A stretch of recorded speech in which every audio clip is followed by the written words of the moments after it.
So there I was. It was December 24th and we had a really long day from doing all these wonderful holiday activities, and I sat down to watch some TV. Turned it on and Google had this interesting ad come up. It was essentially this middle-aged woman that was cutting up vegetables and things of the sort, and then she was all of a sudden talking with her family that was across the country through this portal device. Now as I watched it, there was this feeling that Google was trying to portray and let you know that if you buy this thing, you are going to be even more connected than you are right now. That there won't be a single place in the world that you won't be able to connect with your family. It would kind of get rid of the need to fly or travel anywhere for that, because you'd essentially have the essence and personage of that one individual right there with you. If you bought their device, that was. I sat back, and as I thought about the commercial, I was reminded of a statement that I've been hearing more and more recently. That statement is that we are more and more connected than we ever have been in the past. Now, I mean, after seeing commercials like the Google one, how can anyone disagree? You can get on this little portal dealie, or you can just jump online on Skype or whatever other method you use, and you can essentially talk to someone who's on the other side of the world in mere seconds. And not only are you talking with them, you actually see them face to face. Compare this to times of old when you would have to correspond through letter, and you'd have to wait weeks in order for it to get sent and then get a response back from the person you were talking with. Of course, we're going to be starting to throw around statements like,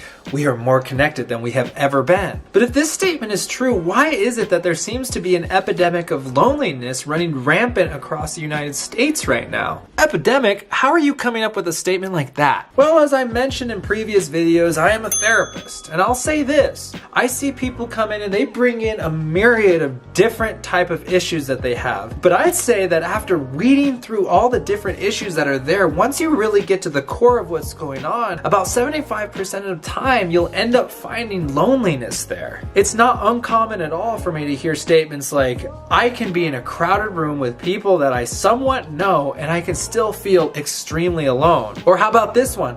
I have great colleagues or even great family and friends, but I don't feel like people actually know me. Like, I don't feel like they know who I am. I'd be willing to bet that some of those statements actually resonate with a lot of you out there right now. There's the feeling that no one really gets who I am.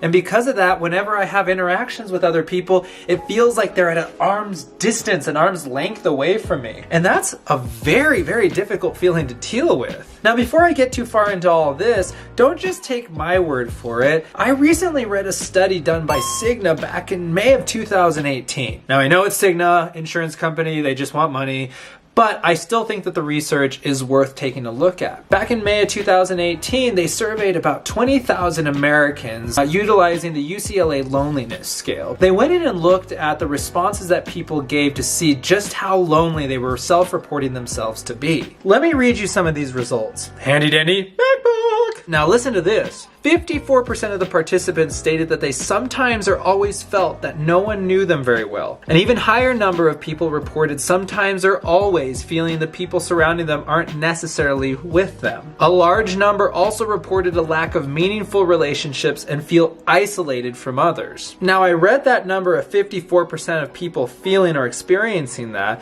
but for some of the other questions that I read, the number actually went up to about 65%, and I even saw one that had 70% of the people giving a positive answer to the question being asked. Now, obviously, you read numbers like that, and the first question that comes to mind is, well, what's causing this? This study attempted to give some sort of answers as to what's causing this huge issue. They said things like, well, it's probably because they're working too much. But then they also said, no, maybe it's caused by working too little. And then they went another step and they said, wait, what about this? Maybe they're seeing too little of their family. They're not having enough family time. And then on the other side, they said, no, wait.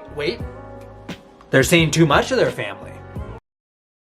Now, I don't disagree that these factors may be issues that are perpetuating loneliness, but if we're going to say that that's our main answer as to what's causing it, it falls a little too short for me. It kind of falls flat on its face, if I'm being quite honest. So what's the actual problem in all of this? Well, the issue we're dealing with here, believe it or not, is the fact that we don't know ourselves. Now, you might hear that and think to yourself, like, what do you mean I don't know myself? I know my name. I spend 24 hours a day with me. How do I not know who I am? Well, let me give you this example. And again, it comes from my therapy. When I sit in a room with someone, I always ask them one question. Every single person gets this one question. And it's often the hardest question that they ever answer in the totality of the time that we spend together. Are you ready for it? Let me know in the comments below. Is this the most difficult question you've asked yourself or not? Yes or no? Okay, are you ready? What do you like about yourself? Now, it's really interesting. 9 out of 10 times when I ask that, you see the person's eyes get real wide. They look at the ground and they just shake their head and they go, I don't know. And when I end up pushing them farther, what they end up saying is like, well, I'm good at sports, or I can sing, or I can draw well.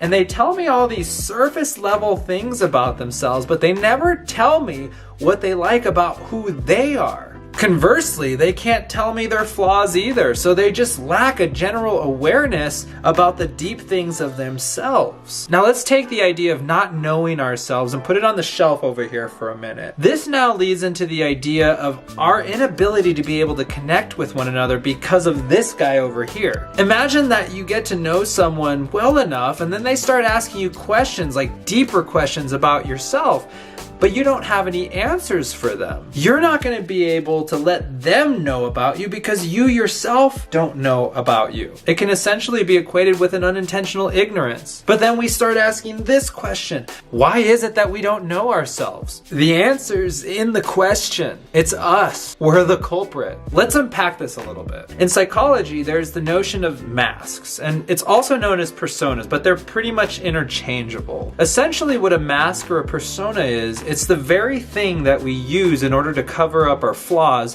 or the things that we don't want other people seeing about us when we're out in social settings. Now, I clearly see the principle of masks working in my own life. For example, when I go to work, I put on my professional mask. I have my smile on, I have myself together, and I'm ready to help whoever I'm sitting with. And these things serve their purposes. We need them in order to survive. But if we keep these masks on for too long, they can be detrimental to us. Why is that, you ask? Well, it's because when we continually see ourselves with our masks on, we slowly begin to forget who we actually are. And when we begin to forget who we are, we end up forgetting to take off the mask entirely. This can be clearly seen in people who are overly identified with their work or with some other sort of activity. They identify solely with the fact that they do this one thing, and it seems like there's no other aspect to them. Ironically enough, I see this happening in the therapy world all the time. People don't know how to take their therapy hats off and always end up working. Not being able to take one's mask off is precisely the reason that people come into my office and get wide-eyed and stare at the floor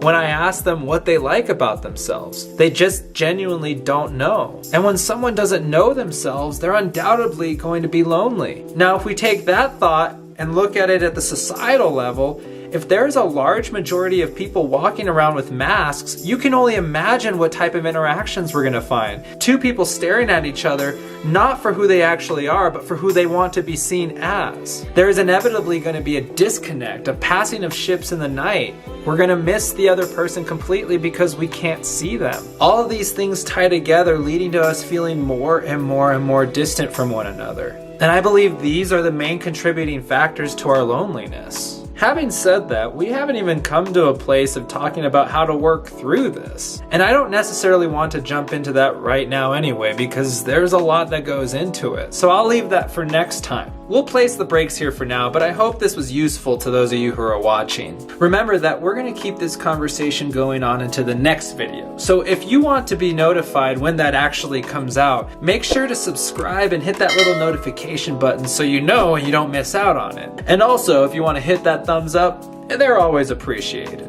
I know these things are difficult, but keep on pressing forward. And until next time, keep ripping those masks off.